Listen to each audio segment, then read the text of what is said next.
भारत में corona virus के मामले तेजी से बढ़ रहे हैं। देश में अब तक कोरोना के 13 लाख से ज्यादा मामले सामने आ चुके हैं। 31,000 से ज्यादा लोगों की मौत हो चुकी है। ICMR के अनुसार देश में अब तक 1,58,49,068 सैंपल टेस्ट किए जा चुके हैं।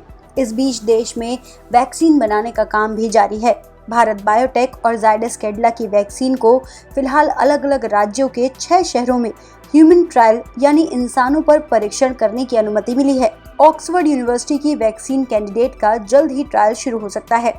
हम आपको बता रहे हैं कि भारत में कोरोना की वैक्सीन बनाने का काम कहां तक पहुंचा है और किन किन शहरों में इनका परीक्षण चल रहा है और इस दौरान किस तरह के साइड इफेक्ट सामने आ रहे हैं।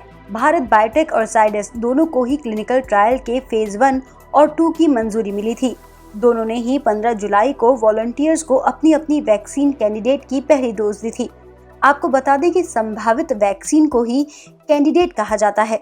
जो वैक्सीन कैंडिडेट सभी तरह के ट्रायल को पास कर पाएगी और जब सभी औपचारिकताओं के बाद उसे फाइनल मंजूरी मिल जाएगी तब जाकर वह वैक्सीन कहलाएगी। देश में लेटेस्ट सब्जेक्ट दिल्ली का एक 30 साल का युवा है जिसे एम्स में शुक्रवार को भारत बायोटेक के कोवैक्सीन का इंजेक्शन दिया गया था। आपको बता दें कि सब्जेक्ट उस व्यक्ति को कहा जाता है जिस पर वैक्सीन टेस्ट किया जा रहा हो। ये युवक दिल्ली का पहला ऐसा शख्स है जिसे ट्रायल के लिए 0.5 मिलीलीटर वैक्सीन की सुई लगाई गई हो। दिल्ली एम्स में वैक्सीन ट्रायल प्रोजेक्ट के principal investigator doctor Sanjay Rai ने कहा, हमने 30 साल के सब्जेक्ट की 2 घंटे तक निगरानी की। तत्काल कोई साइड इफेक्ट नहीं दिखा। उन्होंने बताया कि 2 दिन बाद फिर उनकी सेहत देखी जाएगी। भारत बायोटेक और जायडस के अलावा एक तीसरी वैक्सीन कैंडिडेट ऑक्सफोर्ड यूनिवर्सिटी की तरफ से विकसित की जा रही है। भारत में जल्द ही इसका ट्रायल शुरू किया जाएगा।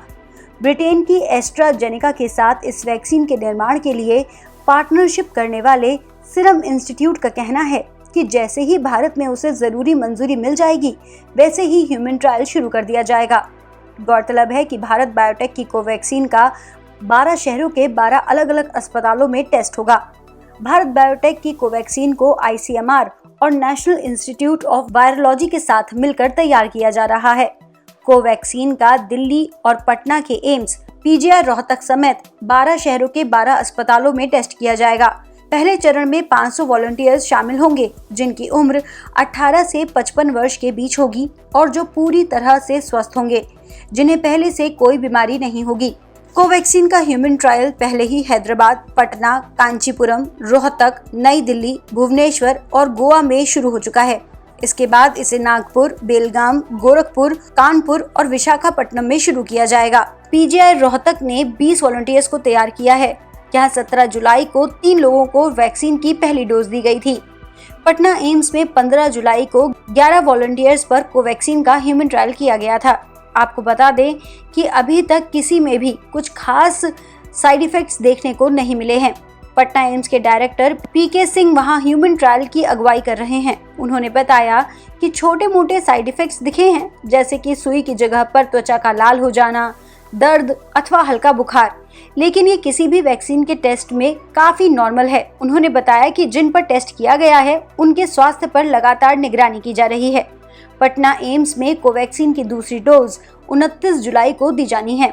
बाद में डॉक्टर चेक करेंगे कि वॉलंटियर्स के शरीर में कितना एंटीबॉडी बना है। इसके अलावा जायडस की वैक्सीन कैंडिडेट जाइकोव-D अभी अहमदाबाद के रिसर्च सेंटर तक ही सीमित है। इसे बाकी शहरों में भी लाया जाएगा।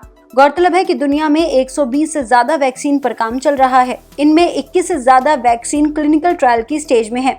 भारत में 2 वैक्सीन का ह्यूमन ट्रायल शुरू हो चुका है। वहीं दूसरी ओर ब्रिटेन, चीन, रूस, अमेरिका और अन्य देश वैक्सीन बनाने के काफी करीब हैं। इनमें से कुछ देशों ने अगस्त या सितंबर तक वैक्सीन लॉन्च करने का दावा कर दिया है। हालांकि विश्व स्वास्थ्य संगठन की माने तो वैक्सीन के बाजार में उपलब्ध होने की अपेक्षा साल 2021 के प्रारंभिक महीनों से पहले नहीं की जा सकती। साथ ही जानकारी के लिए ये भी बता दें कि Dainik Jagran corona virus vaccine या किसी भी दवा के इस्तेमाल की सिफारिश नहीं करता। दैनिक जागरण के वीडियो सिर्फ जानकारी के लिए हैं।